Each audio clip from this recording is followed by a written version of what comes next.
Hello guys, welcome to Mittal law lectures. हम आज इस वीडियो में बात करेंगे कि सीपीसी 1908 ये जो सिविल प्रोसीजर कोड है 1908 उसमें क्या प्रोविजंस दी गई हैं लीगल एड के लिए जो पुअर पर्सनस को दी जाती हैं। Many arrangements are done in civil procedure code 1908 for the weaker sections of society and poor persons. काफ़ी व्यवस्थाएं वगैरह की गई हैं, काफ़ी अरेंजमेंट्स वगैरह की गई हैं सीपीसी के अंदर वीकर सेक्शंस हैं जो सोसाइटी के या पुअर पर्सन है उनके लिए, उनको फ्री लीगल एड वगैरह देने के लिए। Only aim of this arrangement is that no party may be as unheard in the court. जो इतनी अरेंजमेंट्स वगैरह दी गई हैं इनका जो मेन एक ही मकसद है, एक ही मतलब इनका एम है कि हाँ जो कोई भी पार्टी है वो बिना मतलब अपनी बात रखे ना रह जाए कोर्ट के अंदर। It is provided in Rule 10A, Order 2 of CPC 1908 that the court may in its direction request any pleader to address it as to any interest which is likely to be affected by its decision on any matter in issue or in any suit or proceedings, if the party having the interest which is likely to be so affected is not represented by any pleader। तो इसमें जो main इन्होंने ये बताया है कि जो rule 10A है, ऑर्डर 2 है सीपीसी का, उसमें ये बात कहेगी कि जो कोर्ट है वो डायरेक्ट वगैरह करेगी, रिक्वेस्ट वगैरह करेगी प्लीडर को कि हाँ मतलब तुम ऐसा मतलब किसी का अगर किसी के पास प्लीडिंग करने के लिए कोई एडवोकेट वगैरह नहीं है, प्लीडर नहीं है, तो कोर्ट वगैरह उनको प्लीडर वगैरह प्रोवाइड करवाएगी। इसलिए प्लीडर प्रोवाइड करवाया जाएगा ताकि जो फैसला है वो एक तरफा ना हो, एटलीस्ट दोनों की दोनों पार्टीज को अपनी बात रखने का मौका मिल सके। This arrangement is added in CPC 1908 by Civil Procedure Code Amendment Act 1976 section 52। तो जो ये अरेंजमेंट है ये सीपीसी के अंदर है, सीपीसी की अमेंडमेंट आई थी 1976 के अंदर, उसमें सेक्शन 72 ऐड किया गया है, उसमें ये अरेंजमेंट दी गई है। It is an important arrangement for the poor persons. तो ये काफ़ी मतलब इम्पोर्टेंट व्यवस्था मानी जाती है गरीब पर्सनस के लिए, गरीब लोगों के लिए। The court can appoint advocate by their own discretion in whose case no one is there for pleading for the protection of his interest। तो इसमें जो ये बताया गया इस अरेंजमेंट में जो कोर्ट है, कोर्ट एडवोकेट को अपॉइंट कर सकती हैं अपनी डिस्क्रिप्शन से, अपनी मर्जी से। मतलब उन केसेस में एडवोकेट को अपॉइंट किया जाएगा जिन केसेस में प्लीडिंग के लिए प्लीडर वगैरह नहीं प्रोवाइड होगा, जो राइट्स वगैरह या इंटरेस्ट वगैरह है उनकी प्रोटेक्शन के लिए। Undoubtedly this provision is a safety guard for the interest of the poor person. तो इस बात से कोई डाउट नहीं है कि हाँ जो ये प्रोविजंस वगैरह दी गई हैं ये एक सेफ्टी गार्ड कहलाती हैं पुअर पर्सनस के राइट्स को, इंटरेस्ट को बचाने के लिए।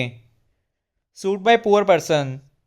Another important arrangement is done by the order 33 of CPC 1908 to bring poor persons near justice.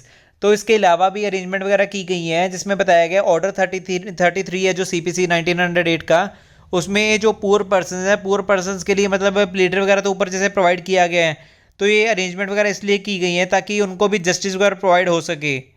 According to it any person who is poor can file a suit without payment. तो इसके according कोई भी person जो गरीब है वो case वगैरह file कर सकता है, सूट वगैरह फाइल कर सकता है बिना पेमेंट करे कोई भी। Before it 1976 it was in the form for the pauper, but after 1976 the word pauper was removed and replaced by the word poor.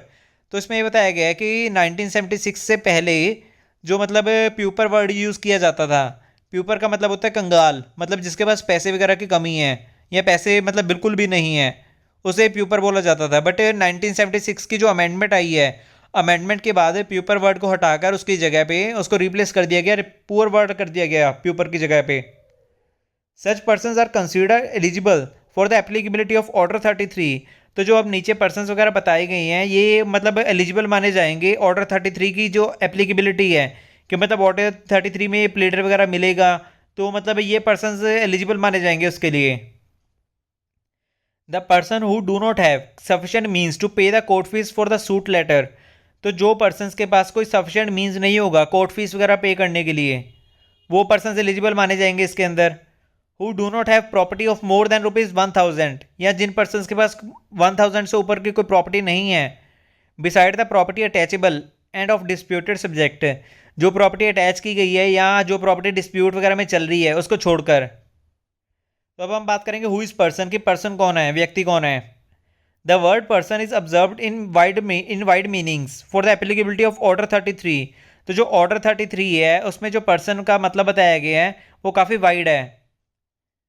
In the word person juristic person is also included with natural person. तो अगर person की बात करें, जो person word है इसके अंदर natural person के साथ साथ जुरिस्टिक पर्सन भी इंक्लूड होंगे। कि जोगेश Chandra versus Ishwar Brijraj, statue was considered judicial person, so statue can file a suit as poor person. तो इस केस में क्या हुआ, जो स्टैचूज होते हैं, जो स्टैचू को भी मतलब कंसिडर किया गया जुडिशियल पर्सन के अंदर, तो जो स्टैचू है वो भी सूट वगैरह फाइल कर सकते हैं एज अ पुअर पर्सन। के शिरोमणि गुरुद्वारा प्रबंधन समिति versus S N Das, Guru Granth Sahib was also considered judicial person. तो इसमें जो गुरु ग्रंथ साहिब जी हैं उनको भी जुडिशियल पर्सन कंसिडर किया गया, because these are symbols of belief of many persons. Because Guru Granth Sahib जी को काफ़ी पर्सन जो हैं वो मानते हैं, मतलब इनकी भगवान की तरह पूजा भी की जाती है, तो ये जुडिशियल पर्सन माना जाएगा इनको।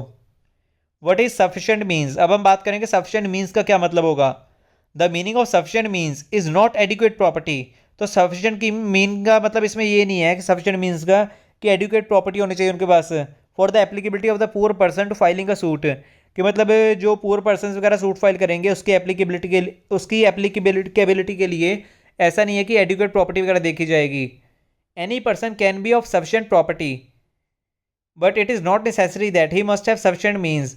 मतलब किसी भी पर्सन के पास सफिशेंट प्रॉपर्टी हो सकती है, बट ये ज़रूरी नहीं है कि उनके पास सफिशेंट मीन्स भी हो कि सूट वगैरह फाइल करने के लिए। The fact of sufficient means depends upon the circumstances of each cases. तो जो ये फैक्ट है सफिशेंट मीन्स वगैरह का, सफिशेंट मीन्स वगैरह हर केसेस के अपने अपने सर्कमस्टांसेस के अकॉर्डिंग देखा जाता है। Case Nehru versus Charandas Dogra, in this case a person of unsound mind had property of ₹20,000। तो इस केस में क्या हुआ कि एक अनसाउंड माइंड का एक पर्सन है, उसके पास प्रॉपर्टी है ₹20,000 की। The court did not consider it sufficient means. तो कोर्ट ने उसकी जो प्रॉपर्टी है उसके पास ₹20,000 की, इसको सफिशिएंट मीन्स के अंदर नहीं कंसिडर किया गया। And said if the person has property of ₹20,000, और ये बात कही कि अगर पर्सन के पास ₹20,000 तक की प्रॉपर्टी है, it does not mean that he should pay the fees of court by selling his property. तो इसका मतलब ये नहीं है कि वो अपनी प्रॉपर्टी को सेल करके कोर्ट की फीस वगैरह, जो सूट उसने फाइल करा है उसकी कोर्ट की फीस वगैरह पे करे। Case Fatima Nisa Begum versus doctor Hemavathi, Andhra Pradesh high court consider such women to file a suit as poor people. तो इसमें आंध्र प्रदेश हाईकोर्ट है जो, उन्होंने कंसीडर किया एक वुमेन को सूट वगैरह कि वो पुअर पर्सन के तौर पे सूट वगैरह फाइल कर सकती है। हु वाज पुअर, कि मतलब जो एक गरीब वुमेन है, इस केस की बात कर रहे हैं। Surgery was done to him which was tempered due to the carelessness of doctor. तो इसमें जो लेडी है, लेडी की सर्जरी वगैरह हुई थी, तो उसमें डॉक्टर्स ने मतलब कोई मतलब अच्छे से ध्यान नहीं दिया, टेंशन वगैरह पे नहीं करी वहाँ पे, और उनकी गलती की वजह से कोई मतलब लेडी को गुस्सा वगैरह आ गया, या कोई उन्होंने खराबी वगैरह कर दी सर्जरी करने के टाइम पे। She did not have any means of earning, और जो वो वुमेन है उसका मतलब कोई भी सोर्स ऑफ अर्निंग नहीं है उसके पास।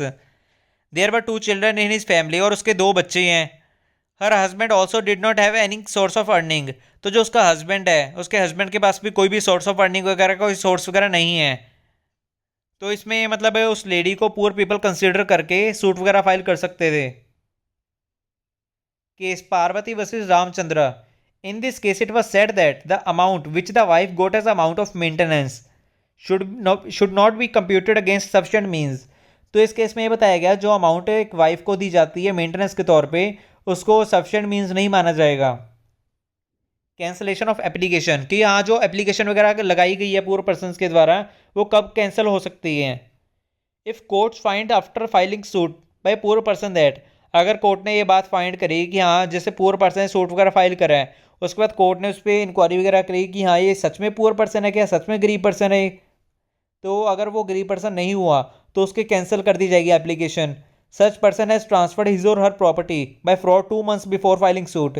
तो मतलब केस वगैरह फाइल करने के 2 महीने पहले उस पर्सन ने मतलब अपनी प्रॉपर्टी वगैरह ट्रांसफ़र कर दी फ्रॉड करने के लिए, ताकि उसको फीस वगैरह ना पे करनी पड़े।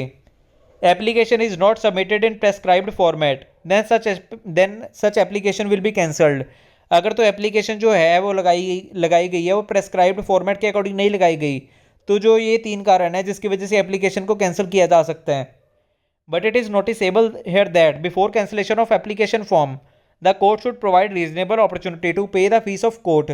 तो इसमें ये बताया गया है, ये नोटिस करने वाली बात है कि कोर्ट ने ये बात मेंशन करी है कि जो एप्लीकेशन फॉर्म है उसको कैंसिल करने से पहले जो कोर्ट है, कोर्ट मतलब एप्लीकेंट को एक रीजनेबल अपॉर्चुनिटी वगैरह पे मतलब रीजनेबल अपॉर्चुनिटी वगैरह देगी कि वो अपनी फीस वगैरह पे कर सके, कोर्ट फीस वगैरह. It is also mentioned that, और ये भी बात यहाँ पे मेंशन की गई है, where the case of the indigent person is decreed in his favour then.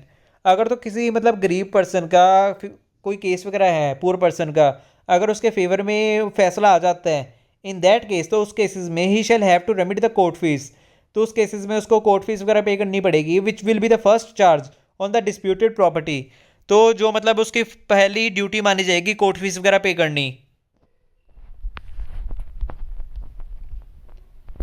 Providing free legal aid to poor persons, another arrangement is done in the CPC. तो और भी मतलब व्यवस्थाएं वगैरह की गई हैं सीपीसी 1908 के अंदर.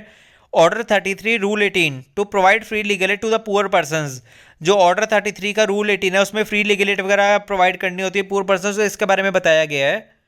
अकॉर्डिंग टू इट, सेंट्रल और state governments can provide supplementary provisions to provide free legal aid services to the poor persons. तो इसमें बताया गया है इसके अकॉर्डिंग सेंट्रल और स्टेट गवर्नमेंट सब मतलब सर्विसेज वगैरह प्रोवाइड कर सकती हैं, उनके पास प्रोविजंस वगैरह हैं, सप्लीमेंट्री प्रोविजंस हैं उनके पास कि वो फ्री लीगल एड की सर्विसेज वगैरह प्रोवाइड कर सकती हैं पुअर पर्सनस को. Whoever permitted to file suit as poor, जिनको कोर्ट की साइड से, कोर्ट की तरफ से परमिशन मिल जाती है कि हाँ वो एज अ मतलब गरीब पर्सन के तौर पे सूट वगैरह फाइल कर सकते हैं. It results that the Legal Services Authorities Act was passed in 1987 to provide free legal aid to the poor persons.